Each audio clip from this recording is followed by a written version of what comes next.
La dernière chose dont cet homme a besoin, c'est d'argent. 1 minute. Il sirotait tranquillement son café de merde de chat. L'instant d'après, il crachait du sang. Il a ensuite été admis dans son propre hôpital, grâce à l'intervention de son assistante. Il a un tempérament violent. La moindre erreur commise par un médecin le mettait en colère. Ce qui rend la situation encore plus inacceptable pour lui, c'est que, il y avait aussi un homme qui vivait dans le service. Il s'appelle Carter, un réparateur sans argent et sans tempérament. Kerr est très contrarié, mais il doit y avoir 2 lits dans chaque service. C'est une règle qu'il s'est fixée. Bientôt, Kerr doit être opéré. La seule personne qui est venue le voir, à part le médecin, c'est son assistant. Kerr regarde Carter à côté de lui. Sa femme s'occupait de lui tous les jours. Ses enfants étaient toujours là pour lui tenir chaud. Kerr est jaloux. Il devait demander à son assistant d'apporter toutes sortes de nourriture. Pour contrer la jalousie de Kerr, il venait d'être opéré et n'était pas habitué à manger autant. Il a fini par vomir toute sa nourriture. Ils étaient tous les deux dans la même pièce. Ils ont souffert de la même chimiothérapie. Parce qu'ils ont partagé le même sort, ils ont lentement commencé à communiquer. 2 personnes issues de mondes différents. Ils ont fini par devenir amis. Jusqu'à ce jour, ils ont tous deux reçu la nouvelle du médecin en même temps. Il ne leur restait plus que 6 mois au maximum.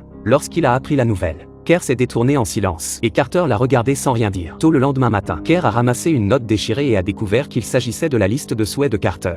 Kerr s'est moqué de lui en lisant sa liste. Aider un étranger par pure bonté d'âme, voir un miracle de ses propres yeux, conduire une Mustang une fois, rire si fort que j'en ai les larmes aux yeux. Kerr regarde les souhaits les plus ennuyeux de la liste et prend un stylo pour en ajouter quelques-uns. Embrasser la plus belle fille du monde, sauter en parachute, se faire tatouer, voyager dans le monde entier. Kerr dit qu'il possède une fortune incalculable. Mais nos jours sont également comptés. Et puisque l'argent ne peut pas racheter le reste de nos vies, alors utilisons-le pour racheter nos souhaits. Carter était un peu ému. Et puis les 2 vieillards atteints de cancer ont eu leur dernière chance. Ces 2 hommes âgés atteints d'un cancer en phase terminale prévoyaient de faire un saut en parachute. L'un d'eux était terrifié.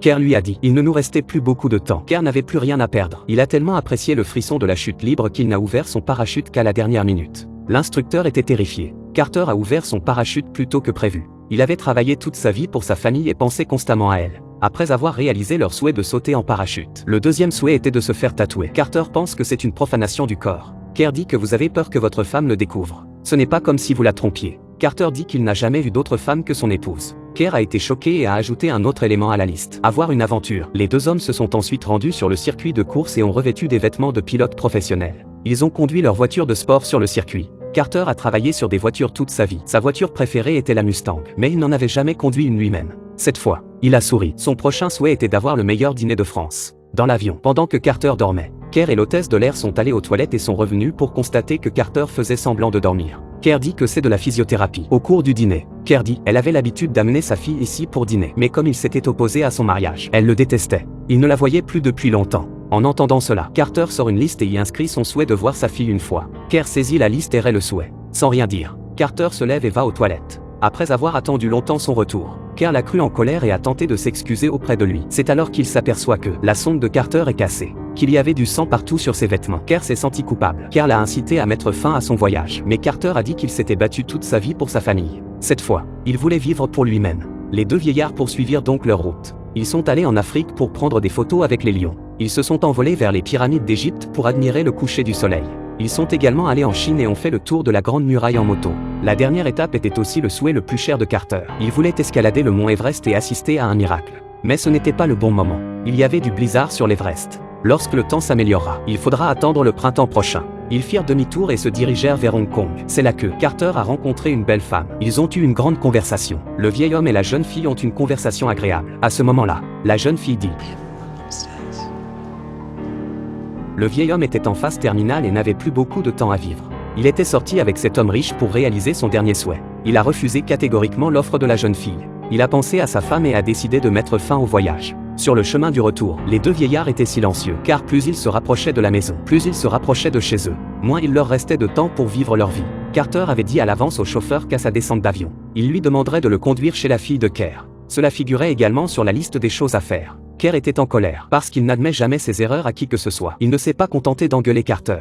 Il a déchiré la liste et l'a quitté avec son assistant, et est parti seul. De retour chez lui, Carter ressent la chaleur de la famille. Kerr, quant à lui, souffre de la plus grande solitude de sa vie. Il a eu 4 femmes, mais dans les derniers mois de sa vie, il est resté seul. Le jour où il a enfin reçu un appel de Carter, l'état de Carter s'était aggravé et il avait été admis à l'hôpital. Kerr est venu le voir à l'hôpital. Carter lui a dit que le café de merde de chat qu'il buvait, c'était vraiment de la merde de chat. Kerr a répondu que le chat était vraiment bon. Puis ils ont ri tous les deux. Ils ont laissé des larmes dans leurs yeux en riant. Carter sort la liste déchirée. L'arrêt, rit et pleure. Kerr a finalement trouvé le courage de retrouver sa fille. Sa fille ne s'est pas disputée avec lui. Il a également rencontré sa magnifique petite fille. Kerr l'a serrée dans ses bras et l'a embrassée. Embrasser la plus belle fille du monde. Et ce souhait a été exaucé. Carter n'a finalement pas survécu. Lors des funérailles, Kerr a sorti une liste et a rayé un autre vœu pour Carter. Aider un étranger par pure bonté d'âme. Peu de temps après, Kerr est également décédé. L'assistant a emmené les cendres des deux hommes dans l'Himalaya. Il a enterré leurs cendres ensemble. Il a sorti la liste de Kerr et a rayé un dernier souhait. Voir un vrai miracle. Lorsque nous avons l'impression que notre vie a été gâchée, nous devrions penser à cette bucket list. Ce film est interprété par deux acteurs chevronnés. Il nous montre que la vie et la mort peuvent être explorées avec autant de tendresse.